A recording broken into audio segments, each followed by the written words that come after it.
نحن عرفنا باب الجنة وهو الباب العالي الواسع، هو مرضاة عظيم المنة وهو المعطي وهو المانع.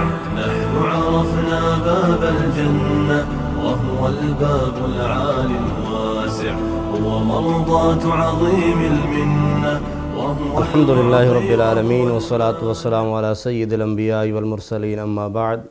محترم سامعین و ناظرین حضرات، آج آپ کے سامنے ایک حدیث پیش کرنا چاہتا ہوں اور اللہ سے دعا کرنا چاہتا ہوں کہ اس حدیث سے اللہ تعالی ہمیں جو مسائل اخذ ہوتے ہیں سمجھنے کے بعد عمل کی توفیق نصیب فرمائے۔ حدیث اس طرح ہے کہ نبی علیہ السلام بیٹھے ہوئے تھے تو صحابی فرماتے ہیں کہ ایک آدمی آیا، اس نے آ کے سوال کیا، اے اللہ کے رسول صلی اللہ علیہ وسلم، خاوند کا بیوی پر کیا حق ہے؟ تو محبوب کائنات نے ارشاد فرمایا، تو طعمہا اذا طعمت و تکسوہا اذا اکتسیت، کہ جب تو کھائے اسے کھلا، جب تو پہنے اسے پہنا، یعنی جب تو اچھا کھانا چاہتا ہے تو اسے بھی اچھا کھلا، جب تو اچھا پہننا چاہتا ہے، تیرا دل چاہتا ہے کہ میں خوبصورتی اختیار کروں، تو وہی ارادہ، وہی خواہش بیوی کے لیے بھی رکھ۔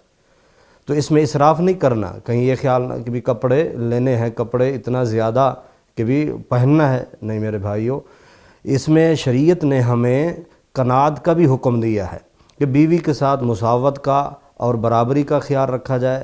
جس طرح نبی علیہ السلام فرماتے ہیں یحب لاخیہ ما یحب لنفسہ، جس طرح آدمی اپنے لیے ایک چیز اچھی پسند کرتا ہے تو دوسرے کے لیے بھی اچھا پسند کرے۔ یہ تو ایک عمومی حکم ہے۔ جہاں تک بیوی کا معاملہ ہے تو خاوند کو چاہیے کہ ان کی بھی خواہشات کا خیال رکھے۔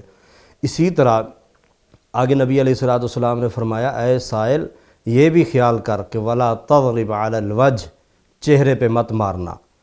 اب سائل نے صرف اتنا پوچھا تھا کہ کیا حق ہے، تو آقا علیہ السلام نے مساوات کے بعد، برابری کے بعد جب یہ بتایا کہ ولا تضرب علی الوجہ، چہرے پہ مت مارنا، تو میرے پیارے بھائیوں یہ بہت بڑا جملہ ہے، اس پہ غور کرنا، خیال کرنا کہ لا تضرب علی الوجہ، چہرے پہ مت مارنا۔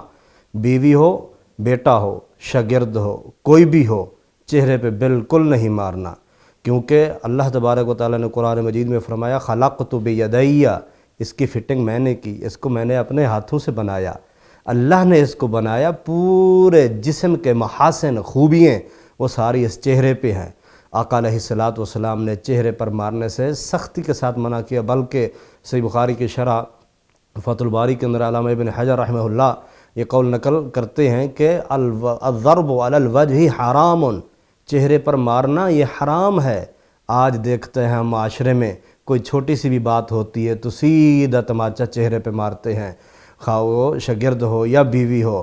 تو پیارے بھائیوں، جس محبوب کا کلمہ پڑا ہے اس محبوب نے یہ ہمیں درس دیا ہے کہ چہرے پہ لا تضرب علی الوجہ، اے خاوند کے حقوق پوچھنے والے کہ بیوی پر کیا حق ہیں، تو یہ سمجھ بیوی کو چہرے پہ مت مارنا۔ آج چھوٹی سی بات ہوتی ہے، کوئی بھی کھانے پکانے کی، کسی معاملے کے اندر تاخیر کی تو اتنی پٹائی کر دیتے ہیں، اللہ اکبر کبیرہ۔ سنیے آقا علیہ السلام کے اوپر جو وحی نازل ہوئی قرآن مجید میں، اللہ تبارک و تعالیٰ ارشاد فرماتے ہیں کہ اگر بیوی تمہیں تنگ کر رہی ہے تو اس کو سمجھانے کے کچھ طریقے شریعت نے بتلائے ہیں۔ وہ کیا ہے؟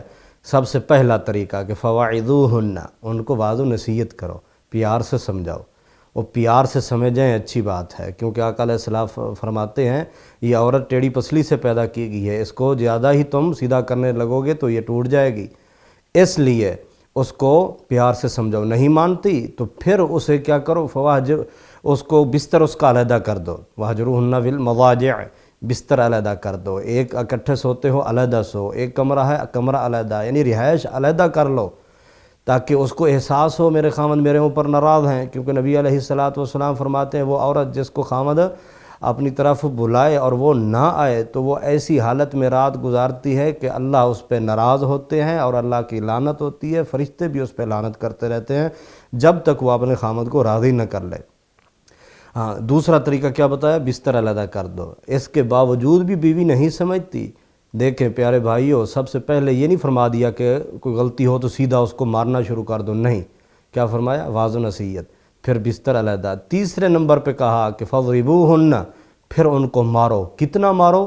حدیث میں آقا علیہ السلام فرماتے ہیں غیر مبرح، اتنا مارو کہ ان کو چوٹ تک نہ آئے، چوٹ نہ آئے، یعنی اتنے جتنی اس کی غلطی اتنی سی سزا دے دو۔ آج ہمارے ہاں کیا ہوتا ہے، حیوانوں کی طرح مارا جاتا ہے بیوی کو، حیوانوں کی طرح اس کے ساتھ ظلم اور زیادتیاں کی جاتی ہیں، بات چھوٹی سی ہوتی ہے نوبت، حتیٰ کہ ہم جانتے ہیں اپنے معاشرے میں ایسے لوگوں کو جو ہاتھ توڑ دیتے ہیں، ٹانگیں توڑ دیتے ہیں۔